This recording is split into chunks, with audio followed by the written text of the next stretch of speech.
you are still a broken sinner. And if you understand that, and you understand, yes, life is broken, but you are too, then you will realize this huge debt that God takes off your shoulders, and that will give you a deeper gratitude for him. Welcome to the Bible in 1 Year podcast, brought to you by two Brits and aBible. Today is day 299, covering Luke 6 and 7. Right. So, starting to get into the heart of Luke at this point. So Luke 6 verse 4 is where we'll kickstart today. So he entered the house of God, and taking the consecrated bread, he ate what is lawful only for priests to eat, and he also gave some to his companions. So Jesus is using David eating the consecrated bread that's meant for priests as a point of like God caring much more about your heart posture than on the absolute rules. And he's saying this to the Pharisees and Sadducees as usual. So just remember that in everything you do, really, I was talking to Josh actually the other day, who's been a guest on the podcast and is a very good friend of Adam's. And, you know, I'd like to say a good friend of mine. I've never met him though, just through Bible studies and stuff, but he's a good lad. But anyway, he was sort of saying we're not held to the old, Mosaic law, all the stuff that Moses brought down, right? But if we do things in love and with good heart posture, that's much more important to God than the black and white and so on. So little one to start with, 6 verse 4. It's little, but it's good. I like it. Yeah. Do you want to jump in with 6:11? I've got quite a lot to say towards the end, so I'm going to probably skip a few of those. All right, cool. So 6:12 for me. Honestly, I think I'm going to peak early today because it's a really cool thing. This is when Jesus calls out his 12 apostles, and it says, in those days, Jesus went out to a mountainside to pray and spent the night praying to God. When the morning came, he called his disciples to him and chose 12 of them. Now, presumably, this is a massive decision for Jesus, really, because he's got lots of people following him. And at this stage, he picks 12 of them. What's important is before making that big decision, he spends time with his Father. He spends time with God. And I think that's so true for us. Before making big decisions in our lives, we should spend time with God. Not just oh God, can you please help me make a good decision here? Like actually intentionally spend time with him rather than just the light switch, prayer kind of thing. Yeah, that's good, man. I think I would temper that with saying like the default setting should be spend time with God. Yes. We've spoken before as well on the podcast about but if you hear God's voice and you're confident in the path, you don't have to drag your feet. There's nothing wrong with checking, nothing wrong with spending more time. Sure. When you hear God and you're sure once you've spent some time with him, feel free to go with that as well. Very true. But yeah, absolutely. The more time we spend with God, the better. Absolutely. Sure. So there was obvious moments in Jesus's life where he did intentionally spend extra time with God before those sort of big events. Absolutely. And he's the perfect model of what we should be doing. So we should be doing what Jesus was doing. Okay, so my next point honestly isn't until Luke 7, but I think it is actually slightly before your next point in 7. So Luke 7 verse 8 and 9, I myself am a man under authority with soldiers under me. I tell this one, go, and he goes, and that one, come, and he comes. I say to my servant, do this, and he does it. When Jesus heard this, he was amazed at him, and turning to the crowd following him, he said, I tell you, I've not found such great faith even in Israel. So this soldier is asking for his son to be healed through Jesus, right? And the soldier is a Gentile, a Roman, and Jesus primarily, his ministry at this point is towards the Jews. And yet the soldier recognizes that Jesus has authority over everything.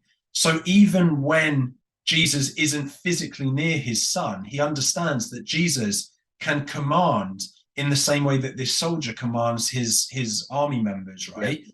And that faith is incredible. And so Jesus obviously heals him remotely.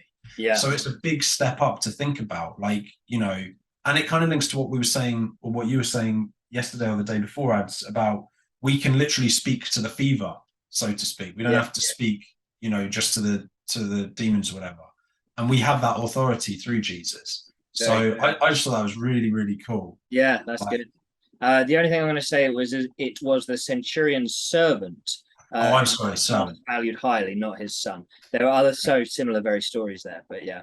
No, good. We love a good fact check here at Two Brits and aBible. It's important. I appreciate that. Cool. All right.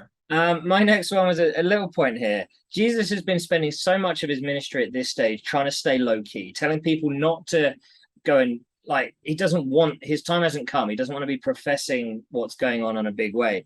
But what he does here in sort of 11 through to 15 or so is he has a large crowd following him.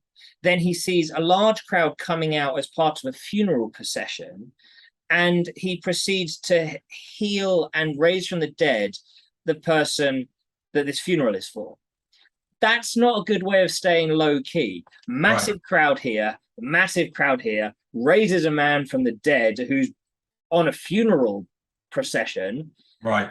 Like, how are you going to stay low key doing that? Yeah, right. That's hilarious, actually, now that you mentioned that. Yeah, I mean, I don't even know what to say other than, yeah, that's not very low key, is it? So that's quite funny, really.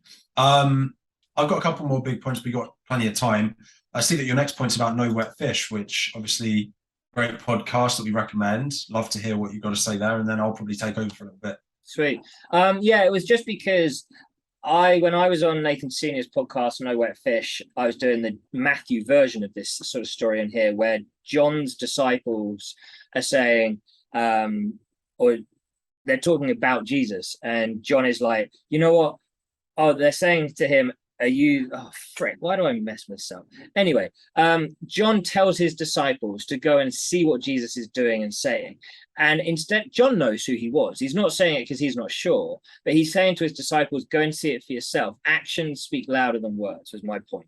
Yeah, absolutely. That's good, man. And that's absolutely true. So then Luke 7, verse 40, it's again one of those small things, but I think quite important things. So this is after the woman has come into this feast that a Pharisee is hosting that Jesus happens to be at. And she comes to Jesus' feet and she's like crying and weeping on his feet, and her hair's all over his feet and everything, right? And the Pharisee tries to rebuke Jesus and say, like, you know, what's going on with this, right? And he's challenging him about this woman crying at his feet. But Jesus answers him and says to Simon, I have something to tell you. And Simon then says, tell me, teacher. So Jesus doesn't even bother to address the Pharisee that is challenging him in the first place about this woman crying at his feet, because he knows that whatever he says to the Pharisee will fall on deaf ears. And I think that this also then links to when Jesus tells the disciples, if you go and minister to people and they don't hear you, then just leave that place and even shake the dust off your feet as you're leaving, right? So just like as you're evangelizing to people, as you're spreading the word of God, be patient with people, but if they just don't get it and they don't want to get it, don't like waste too much time on those people. There's plenty of others that will listen, and you may have planted a seed that God can work in at another time, right? But focus on the positive, focus on those who listen, focus on those who actually want to build a relationship with Jesus. Dude, that's just fully blown my mind. The amount of times I've read that story and never pulled out that little point. Dude, that's good. That's fantastic. Love that. Thanks, dude. Also, yeah. The lighting on you right now, you look like an Adonis, brother. It looks so cool. I'm fully jealous. I'm trying to, so I'll just show the guys for a second. I've literally just got one of those LED loops. I see. So once it gets beyond darkness, I'm sort of trying to angle it so it looks okay. And I feel like that's about the best I can do. That's glorious. Well, I'm glad to hear that.